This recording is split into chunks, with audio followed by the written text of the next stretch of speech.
What's up, people? This is Alsmillions. I just wanted to give you a part 2 today on locking the customer in and building your business.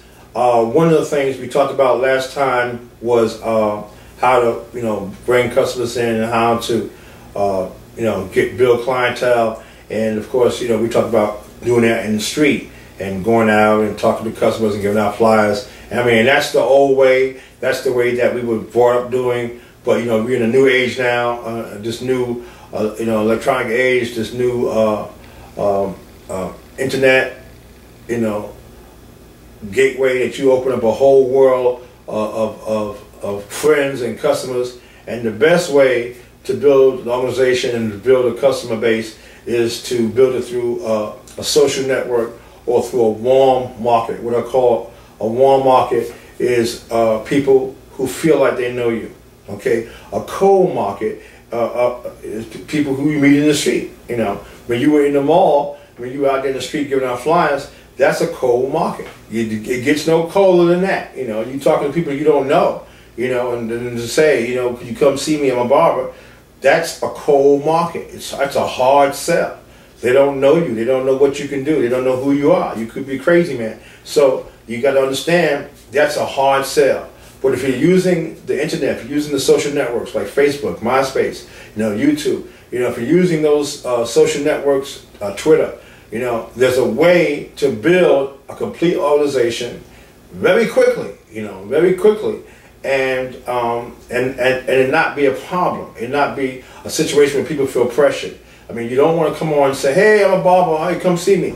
That's not the way to do it. How you build an organization of customers on a social network is very easy. You go on Facebook, you open an account, and then you look for people, who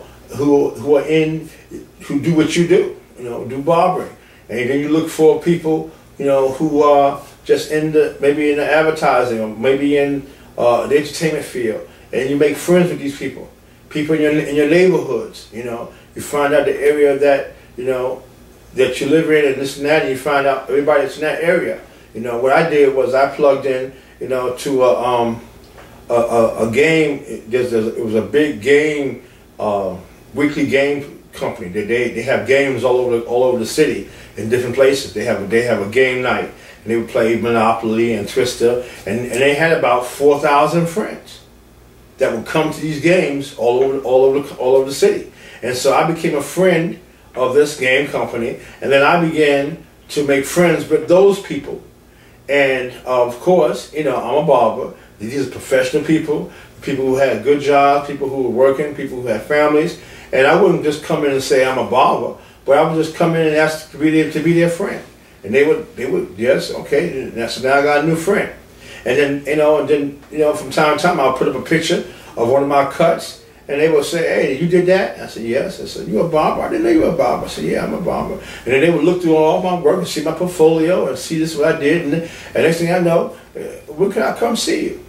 See, it wasn't a hard sell. I wasn't trying to, hit them, beat them over the face and beat them over the head with my work and you come see me. No, it was casual. It was social, and it wasn't. I wasn't forcing them, forcing myself upon them. And really, people think they know you once they become your friends. Because they see your family, they see you going traveling, they see pictures of you at work, they see pictures of you at play. And so all of a sudden, they think they know you. You write stuff about yourself, what you ate for dinner last night, where you went last weekend, you got out of church late. And so all of a sudden, all these things about you that you've been writing and you've been putting up, that you've been logging on, they think they know you. And before you know it, you have friends all over the place. And so now you use these friends to advertise your work. And you make your cold market or your cool market your warm market. And these people now are very receptive to you. And all of a sudden they start coming to you. And all you're doing is using the internet. All you're doing is using, this social network. Okay? If you are a barber, you should be using Facebook, MySpace, YouTube, Twitter to get the word out about who you are. That's the fastest way to build an organization of clients and customers. Okay, and then once you've done that, you should have your own online website. You know, how you gonna, you know, stay in contact with your people if they can't contact you? Okay, so you know they're online anywhere at night.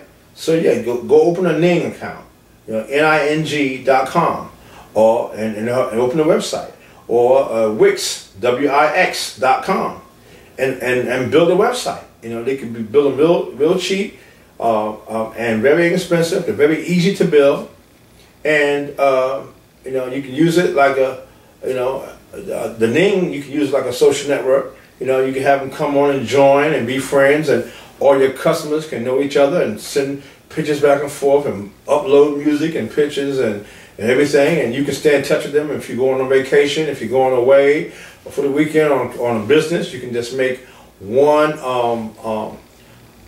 message, and everybody gets a blast about what you're going to be doing. When I go away to hair shows and stuff, you know, I just make one blast. I'm leaving this weekend. I'll be out, you know, Saturday. I won't be here Saturday. See me before Saturday if you want a haircut. One message, everybody knows automatically. Okay, 357 customers. Now, how do you contact them, you know, by phone if you had to call all 355 customers? You can't. You can, but it just takes too much time. So you just make one email blast, one blast over your network, and everybody knows. You're using the social network, you're using this internet to build your business. It's the fastest, easiest, inexpensive way to do it.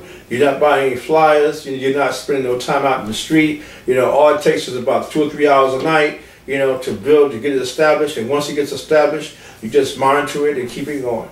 Okay? You need to be proactive.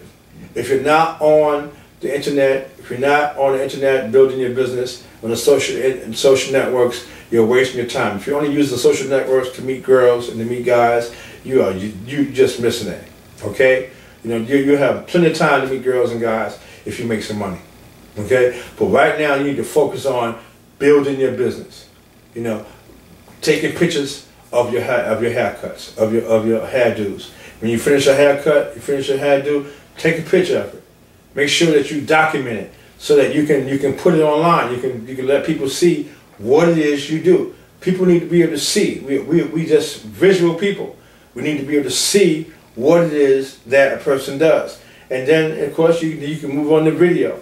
Upload some videos on YouTube. That's how I built my business. YouTube was the biggest thing for me. Then I became a partner, and now I have over 5 million views. You know, and the most watched barber in the country. Not because I'm so great, but it's because I put together something that people needed. You know, and so you want to be able to tap into what people need, and you can't do that trying to get it one by one, trying to tell people one by one. You got to be able to know that this business is a very funny business, and it's very very right now competitive. There's so many barbers, so many stylists coming out. New York has a 2-month wait, you know, on their licensing and trying to get people licenses. So everybody's trying to be a barber. It's glamorous now to be a barber. It's glamorous now to be a barberette or to be a female barber or a stylist. It's glamorous. It's a big thing now. It's big time. So everybody's trying to do it. At the hair shows, there's nothing but barbers and stylists walking around. So how do you compete? How do you stand out from that? And that's what we teach you at ABMAAM, is how to stand out, you know, to set yourself apart from the rest. You don't want to blend in with everybody else, because once you do that, you've allowed yourself not to be seen. Okay? And so the first thing to do is to put your work and document your work and put it online. Okay? Once you've done that, you're on your way. All right? People, take care. Talk to you soon.